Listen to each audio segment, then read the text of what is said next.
Okay, so from the War of 1812 to now, let's go ahead and share this with you. Okay, we'll go through this pretty quick. Obviously, you guys can pause, write down what you want. War of 1812 to the Civil War. You can see here, I mean, this is going to be a lot about the sectional conflict, the North versus the South, slavery versus anti slavery. It's going to be a lot about westward expansion, manifest destiny. Can I have your attention, please? I'm Micah Price, or if you're with a teacher, could you please contact Ellen at the front office 131, please? Monica Price or the teacher that you are with, contact the front office. Thank you. American nationalism, having pride in our country. You know, we are getting further and further away from Great Britain. And then certain reform movements like the abolition movement, women's rights, temperance, getting rid of alcohol, stuff like that. So War of 1812, I know you guys weren't really asking about that, so I'm not going to spend much time on it at all. Great Britain, kind of seizing our men on the high seas, our ships, and the war hawks wanting war, Henry Clay, John C. Calhoun, you can see that. Again, just kind of this glory of war. Burning of Washington, the Battle of Baltimore. Francis Scott Key writes the Star Spangled Banner. Battle of New Orleans, which is actually fought after the war, is kind of over, but this major victory by Andrew Jackson. The Treaty of Ghent ends the war. It kind of establishes the boundary more or less between Canada and the United States. And then Great Britain agrees to finally remove all these remaining troops. Okay, so the effects of that increased nationalism. Again, this is essentially Great Britain thought we got lucky the first time beating them in the war for independence. And now we kind of defend our homeland again. Decline in the Federalist Party, Hartford Convention, maybe, New England, this idea that New England might break away and form their own country away from the rest of the United States. Rise of Andrew Jackson becomes a national hero. He'll be elected 7th president of the United States. And we're going to get away from England, Great Britain manufacturing, and kind of there in the Northeast, start our own manufacturing. Okay, so right after that, the era of good feelings. Remember, there's a lot of national pride. There's a lot of unity. Things are going very well. There's an expansion into, more rights for the common man, the farmers, Jeffersonian Republicans, and economic growth. Again, transportation, the markets. We're going to get Henry Clay's American system here, but kind of connecting the nation and protecting American businesses and American interests. So 3 parts of Henry Clay's American system. A protective tariff tax on imported goods, so you are more likely to buy American products. The national bank, that is to provide stability for our economy and to help grow our economy. And then internal improvements such as, connecting the nation with roads, with bridges, with canals. That makes trade a lot easier. We can now receive things on the Atlantic Ocean and send them all the way to the Great Lakes to Ohio and vice versa. We can, the kind of the Midwest of the time, those farms and those villages can have access to the Atlantic Ocean. So that increases trade. That kind of sparks more settlement moving westward. But all of that, Henry Clay's American system, all of that is about economic growth, economic stability, and the United States being able to rely on ourselves and not needing stuff from Europe, not needing stuff from Great Britain and France.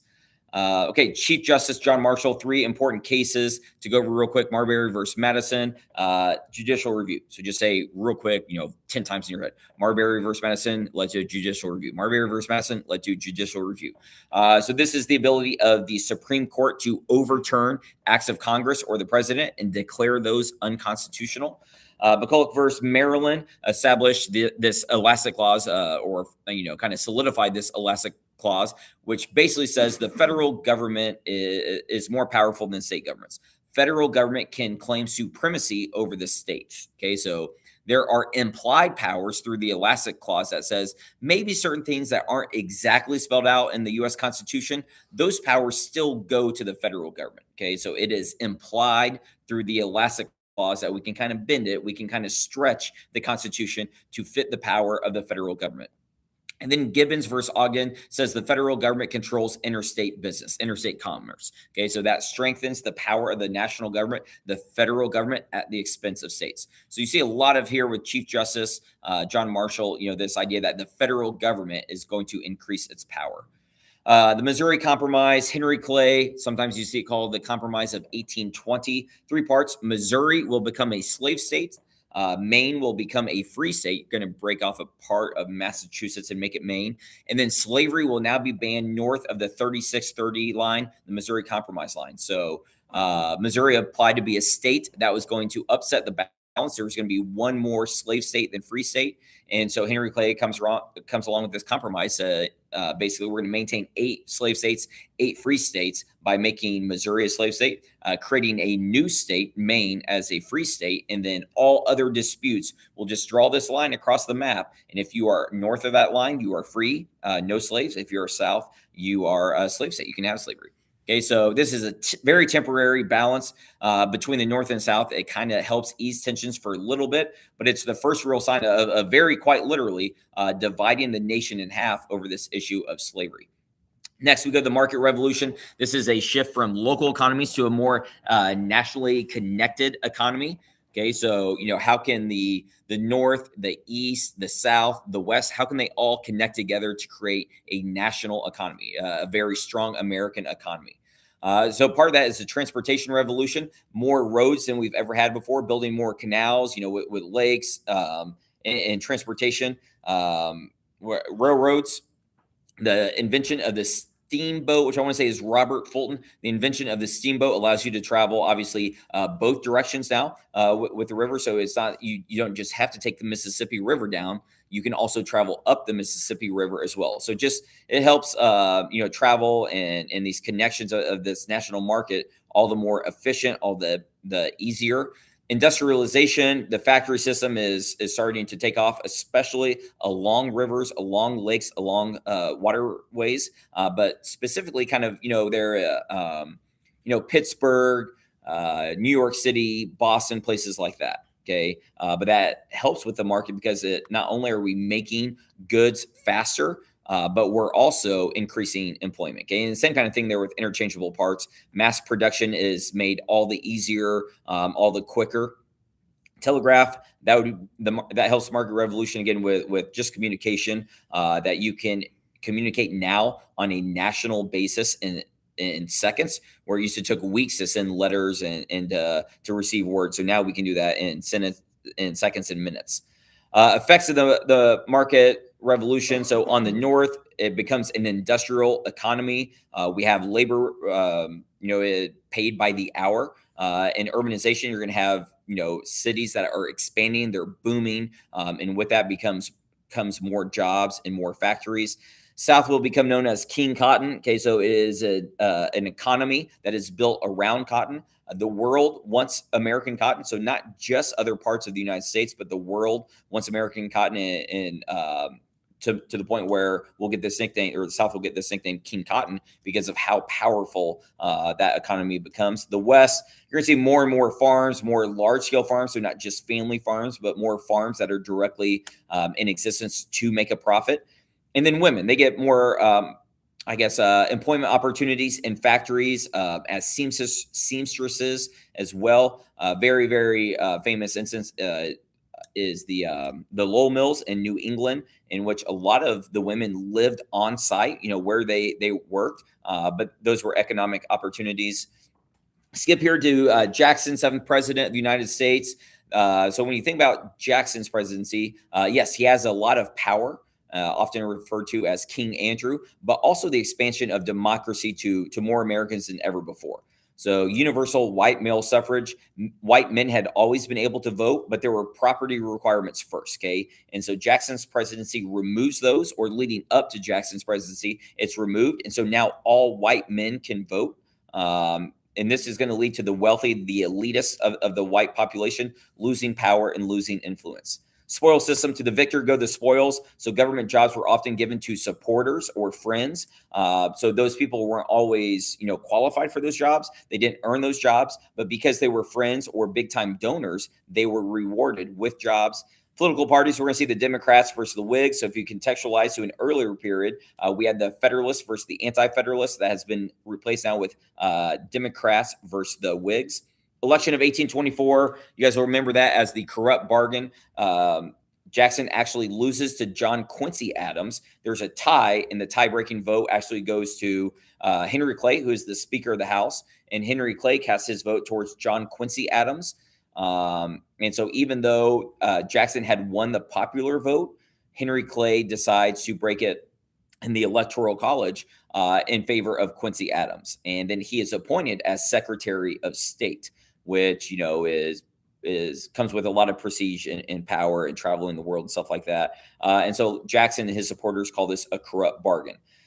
Jackson wins the rematch in 1828. It is seen as the rise of the common man. Again, another popular vote in favor of Jackson, Electoral College in favor of Jackson. And so, this is supposed to be America's kind of tired of these wealthy elite men becoming president. And so a big win here for Jackson and his the voting power of the common man. 1830, Jackson, with the Indian Removal Act, the forced relocation of these tribes away from kind of the Georgia area into Oklahoma. This is what you guys know as the Trail of Tears. Jackson won the Cherokee out. Gold had been found in Georgia, but also valuable farming land. And he was he was discriminatory. He was racist towards Native Americans, thought they were inferior.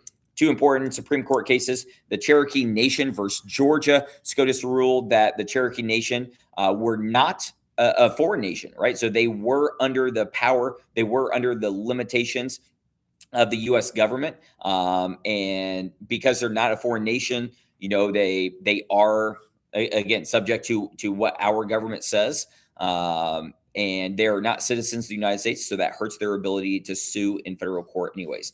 Then you have Worcester versus Georgia. So the Supreme Court actually rules in favor of Native Americans here. So they affirm that they are allowed certain sovereignty, certain power as a tribe. But Jackson comes out and says, I don't care what the Supreme Court says. If they want to try to enforce it, go ahead. But he refuses to enforce this ruling. And really, there's nothing the court can do about it. So it does lead to the Trail of Tears. Nullification crisis. So we have back-to-back tariffs that kind of increase. You have the tariff of 1828 and tariff of 1832. 1832 raised the tariff, the tax on imported goods, to the highest level of all time. It has the nickname the Tariff of Abominations. So bad that South Carolina threatens to secede. They threaten to leave the country. But before that, they go to this null and void, this nullification idea that states do not have to obey federal laws that the state deems to be unconstitutional or the state deems to be damaging to their state. So Calhoun from South Carolina, he supports this nullification, says that South Carolina will not enforce these tariffs. And just quick background, I've got it on there, but just quick background. Why would the North and South have different opinions on that? The North is all about tariffs because that means if Americans stop importing foreign goods, Americans are going to have to get them from the factories in the North. And so not only are you going to support Northern factories now, but Northern factories could probably also raise their prices and make even more money. The South does not like this because if we tax foreign goods, these foreign countries probably are not going to buy our goods. And so maybe they stop buying, tobacco and wheat and cotton from the South, and that's going to really hurt Southern economy.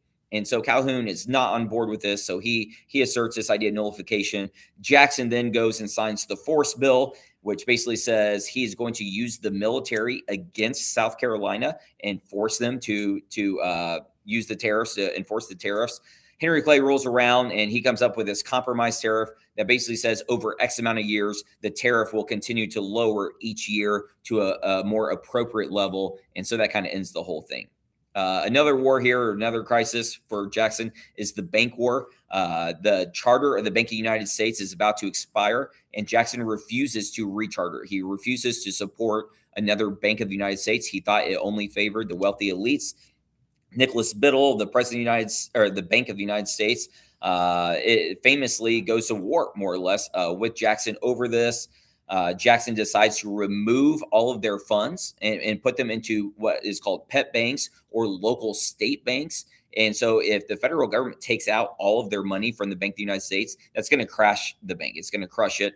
And that's what happens. Okay. And so it leads to the Panic of 1837. You guys were asking that. There's a few things. I think I've got it further down there too. But the Panic of 1837, part of that is the Bank of the United States collapsing. Part of that is this specie circular, this requirement for hard money for land, that there's no longer these I don't know, loans on paper, right? That you have to have hard money available, for these lands to purchase, or this money to purchase lands, and it's just a disaster. There's not that much quote unquote hard money out there, so it's a disaster. So you see, Panic of 1837. You had all these people trying to take out this money, all these people who had already taken out loan paper money, and it's the bubble pops more or less. So they're not able to pay off of this, to pay off these debts, to pay off these loans. They crashed. The Bank of the United States had a lot of loans out there. It crashes as well.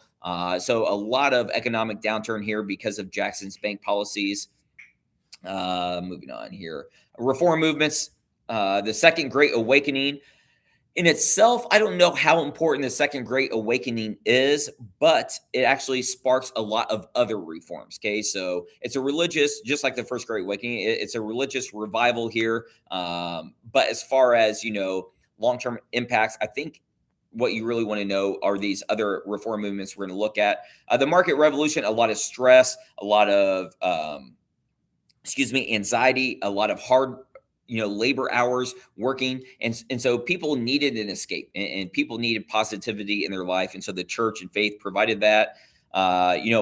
Expanding the democracy, the common man, more power, more influence of the common man, that kind of goes hand in hand with religion and support and positivity. So the Second Great Awakening, again, driving force between these next one, the abolition movement.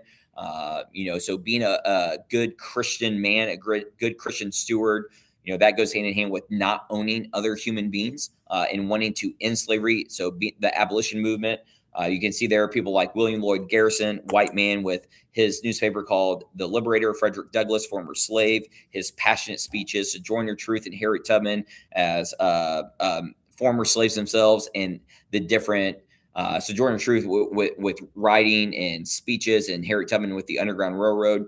You have women's rights movement, so the Seneca Falls Convention. So again, treating women as equals. The Seneca Falls Convention is just this massive conference, this massive get together in which trying to outline a future of how women can go about getting more rights, equal opportunities, and the right to vote. Elizabeth Cady Stanton and Lucretia Mott, kind of the front runners there. You have this famous thing called the Declaration of Sentiments. It's actually really cool what they do. They take the Declaration of Independence. All men are created equal, but then they put in all men and women are created equal. When the Declaration of Independence kind of badmouths, the King of England, now the women say basically the U.S. government has rob them of opportunities. And so they demand equal rights, and they demand the right to vote. They demand suffrage, education reform, free education for everybody, free public education for everybody. Education, Horseman here, education. He argues that education makes us better citizens. It makes us, it's going to make the economy better. It's going to make, better leaders. And so education reform. Then you have the temperance movement, getting rid of alcohol, reducing alcohol consumption. That a lot of evils in our society can be tied back to this consumption of alcohol. So you have the WCTU, which is the Women's Christian Temperance Union, fighting for the banning of alcohol, and then you also have the American Temperance Society, which again, alcohol can be traced back to a lot of evils. You can see with a lot of these reform movements contextualized to a later period here after the Civil War, in which the progressive era starts, and you have stuff like the 18th Amendment getting rid of alcohol, right? And you have a government reform, the 16th, the 17th, the 18th, the 19th amendments. So, the Seneca Falls Convention here in 1848 contextualizes with 1919 and the 19th Amendment, women's right to vote. Westward expansion manifests destiny, this God-given right for us to expand westward from sea to shining sea, that we should be able to take over these lands, that God wanted us to have these lands. You have the Texas Revolution, Americans living in Texas that start this independence movement away from the Mexican government. And there is independence for Texas. We do not claim them right away. They become the Republic of Texas, their own nation. And then we decide to annex them in 1845, even though Mexico told us not to. We do have the annexation of Texas, and then Mexico says you have to fight us for it. And so that happens, and so we do fight them. That becomes the Mexican-American War. There's a border dispute. There's this idea that Texas did belong to America, and so maybe we shouldn't take over Texas, but Texas asked us to annex them. And so we fight a war. Not a lot goes on there. It's over in like 7 months.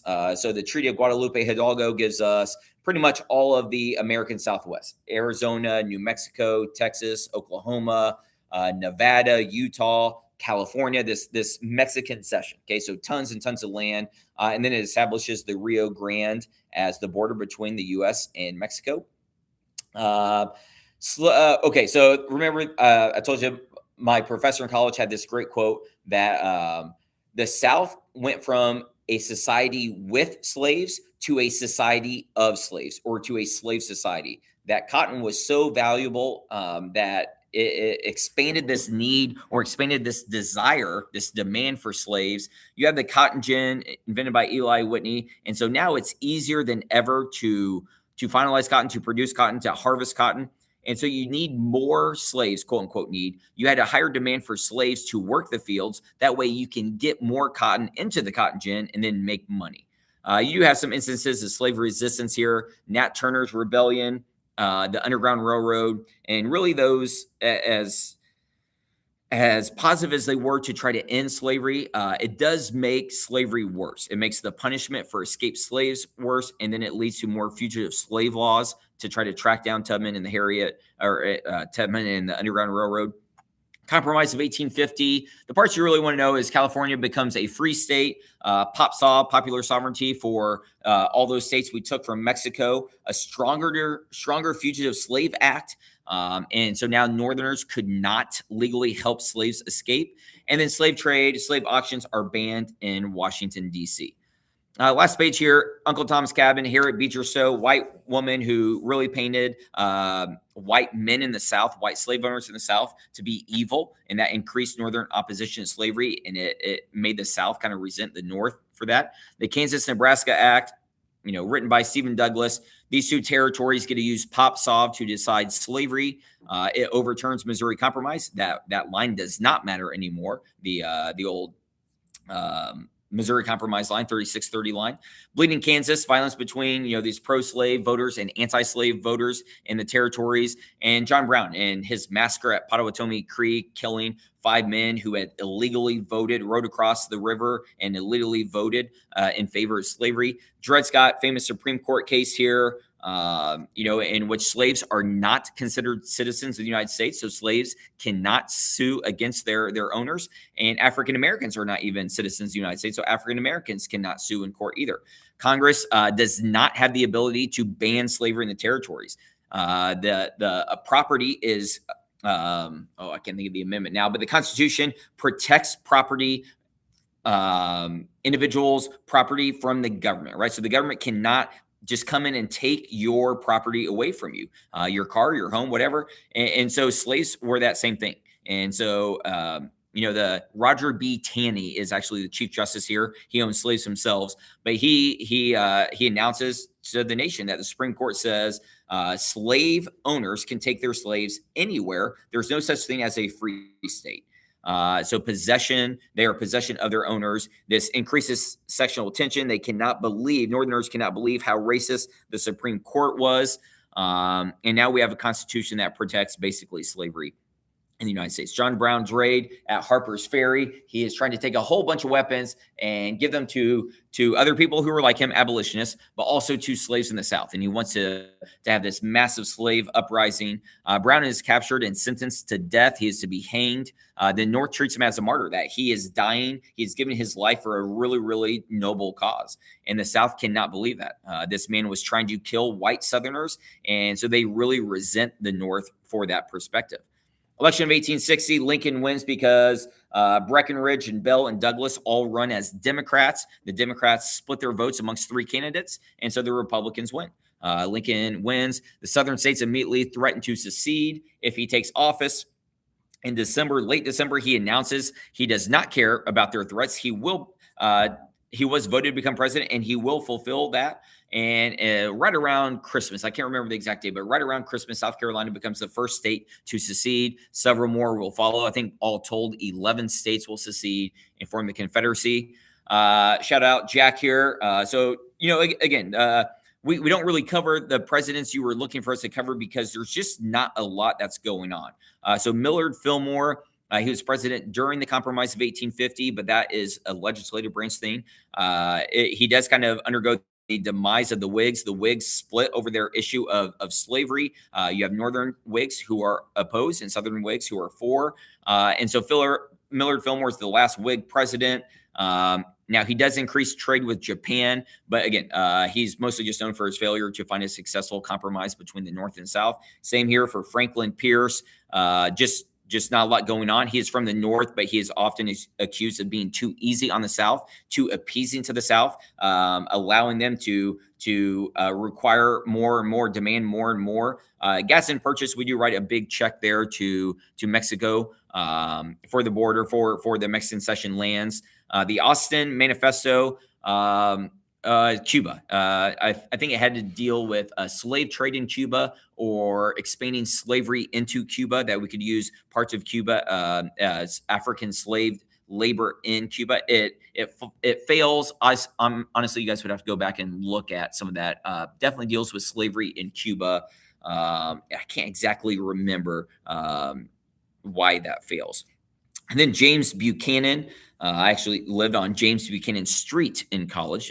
Fun fact there, but just a failure of leadership. Again, he is right before Lincoln, does absolutely nothing to stop the impending Civil War. He's another Northern man who is seen as being too soft on the South, too many sympathies for the South. And again, historians would say all that did was really worsen the sectional tensions. All right, I will get the Reagan one to you guys, the period 9 to you guys as soon as I can. But that's it for the 1812 to 1860.